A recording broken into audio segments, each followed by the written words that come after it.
7 десятков дронов атаковали стратегические объекты России. Кто подтолкнул Байдена уступить дорогу молодым и как в России устроили давку из-за мяса? В эфире «Нехта» самые важные и интересные новости к этому часу. Багги и мотоциклы вместо танков и БМП. Российская армия меняет стратегию. Помогает ли?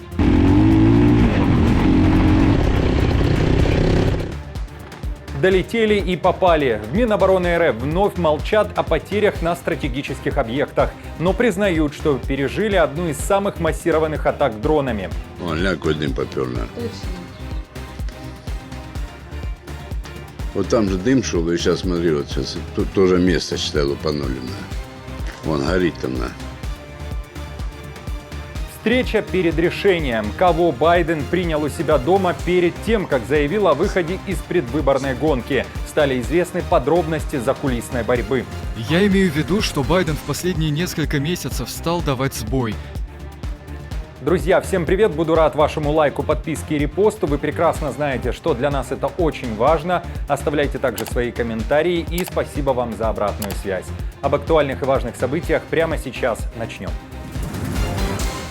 Убедить Байдена покинуть предвыборную гонку могли два его ближайших советника – Стив Рикетти и Майк Донилан. Об этом пишет «Политика». По данным издания, серьезный разговор состоялся в эти выходные в доме Байдена. И уже в воскресенье действующий глава Белого дома опубликовал письмо, в котором и заявил о том, что сходит с дистанции. Это заявление, которое потрясло политический мир, почти сразу же изменило повествование вокруг Байдена. Его собственная партия после 3 недель высмеиваний Байдена, говоря о нем как о человеке, который тянет за собой других демократов, внезапно осыпала его благодарностями и начала восхвалять послужной список, карьеру на государственной службе и выдающийся опыт.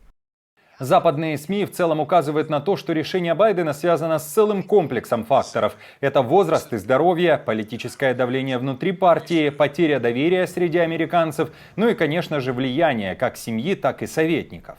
Я имею в виду, что Байден в последние несколько месяцев стал давать сбой. Мы все видели это во время его ужасных дебатов. Даже в интервью, которое он давал после дебатов, они были намного лучше, чем те дебаты, но он все равно допускал ошибки и путал имена.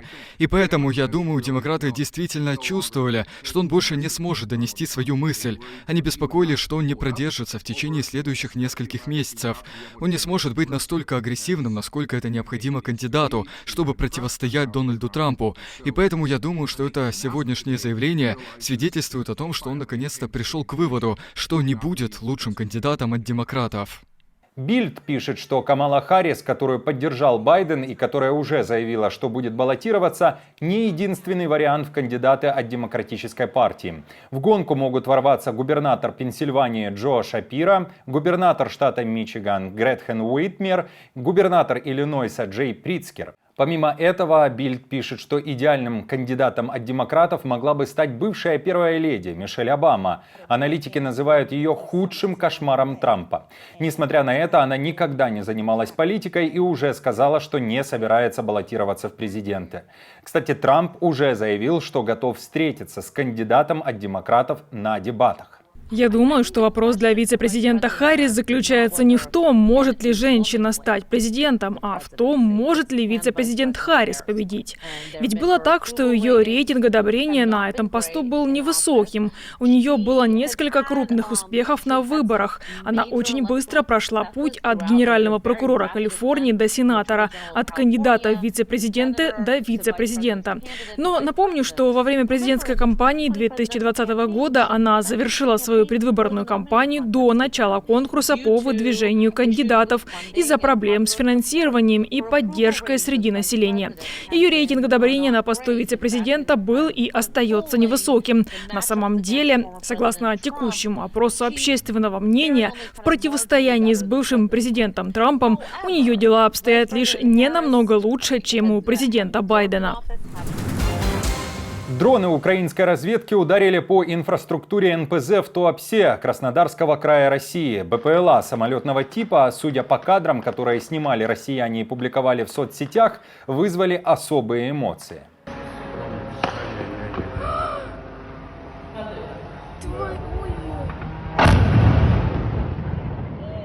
Вон, ля, какой дым попер, на. Точно. Вот там же дым шел, и сейчас смотри, вот сейчас тоже место, считай, лупанули. Вон горит там. Порядка 90% продукции Туапсинского НПЗ идет на экспорт. Этот объект входит в состав нефтяной компании «Роснефть».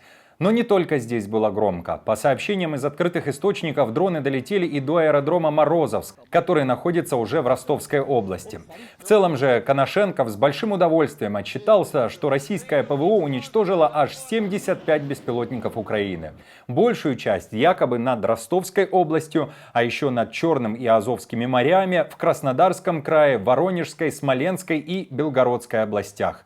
Тем временем в РФ все идет по плану. Например, пропагандисты Кремля сообщают, что белгородский губернатор Гладков поручил главам районов области ежедневно наведываться в гости к жителям 15-километровой приграничной зоны и, внимание, уговаривать их уехать. Линия фронта в Украине продолжает меняться. Мониторинговые каналы, в частности Deep State, сообщают, что российским оккупантам удается продвигаться вперед.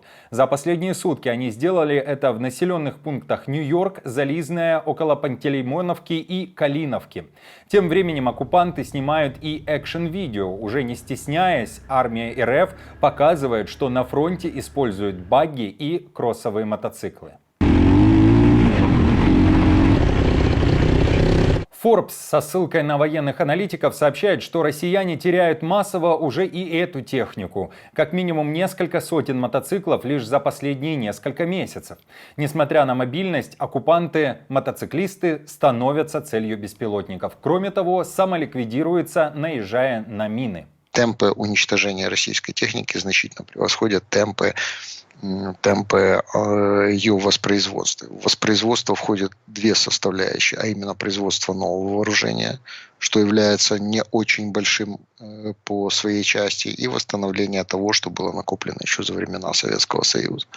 И если такими темпами Россия будет и дальше продолжать активные боевые действия, то недалеко то время, я, конечно, не скажу, что они останутся совершенно без танков, но недалеко то время, когда они вынуждены будут бросать в бой мотоциклистов, о которых вы тоже вспоминали.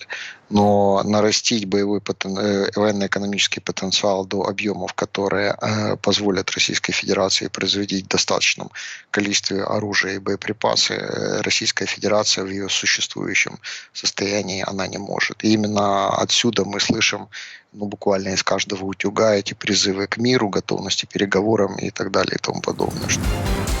В Украине уже несколько дней ищут стрелка, который убил экс-народного депутата Украины Ирину Фарион. Накануне полиция страны опубликовала и фото, и даже видео с предполагаемым преступником. Он попал в объективы многих камер, которые установлены в городе. Это высокий парень в черных штанах, красной кофте, панаме и запоминающихся солнцезащитных очках с белой массивной оправой. Напомню, что именно своим внешним видом он и привлекал внимание жителей дома, в котором жила Ирина Фарион.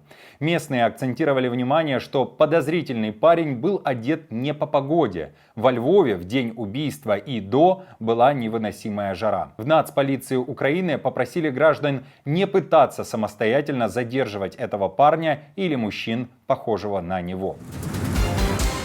В Минске заявили, что Лукашенко помиловал 14 белорусов, которые выходили на протесты в 2020 году. И дальнейшие решения об амнистии принимает исключительно Лукашенко, говорит Цукало, бессменный председатель Верховного суда республики.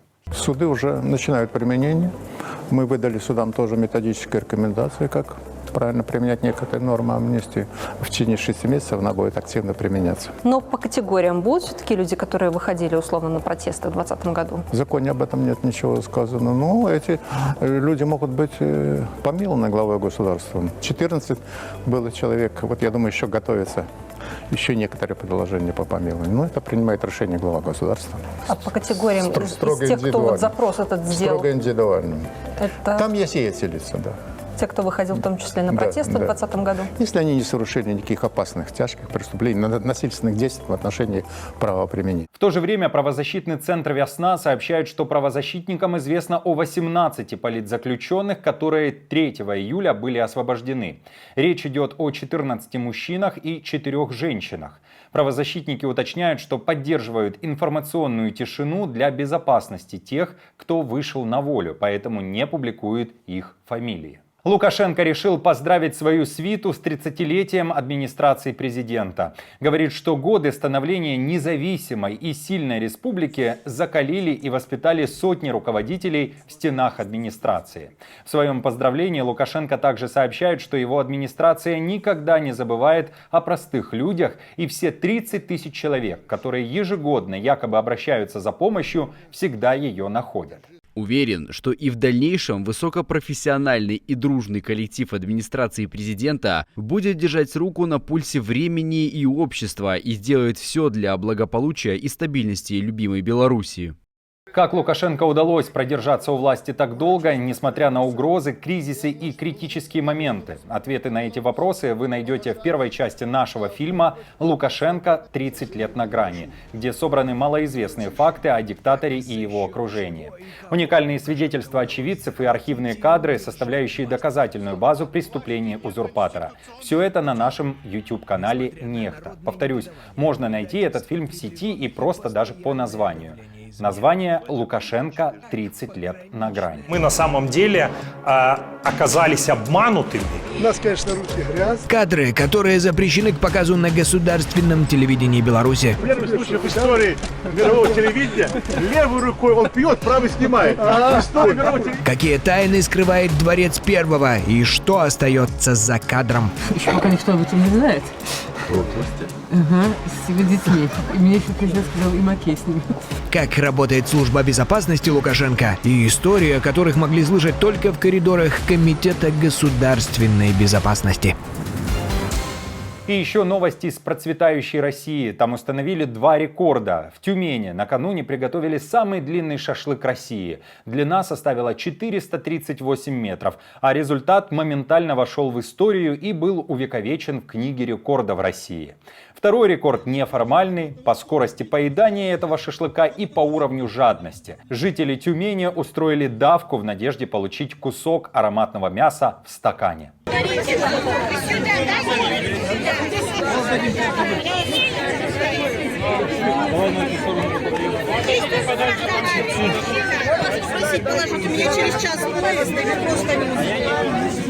Вкусно нет. Супер! Друзья, спасибо вам за поддержку, вы наша опора, и напомню, что ваша помощь и участие помогает нам делать работу и видеться с вами каждый день. Постоянных донаторов и их комментарии вы видите сейчас на экране, мы благодарны за эту поддержку. Если же вы хотите присоединиться к их числу, то нажимайте на кнопку «Спасибо» под нашим роликом или становитесь постоянным спонсором нашего канала. Мы с командой продолжаем следить за самыми важными новостями. Оперативную информацию от Нехта ищите в телеграм-каналах или на платформе X. Спасибо за доверие и то, что остаетесь с нами. До новых встреч и хороших вам новостей.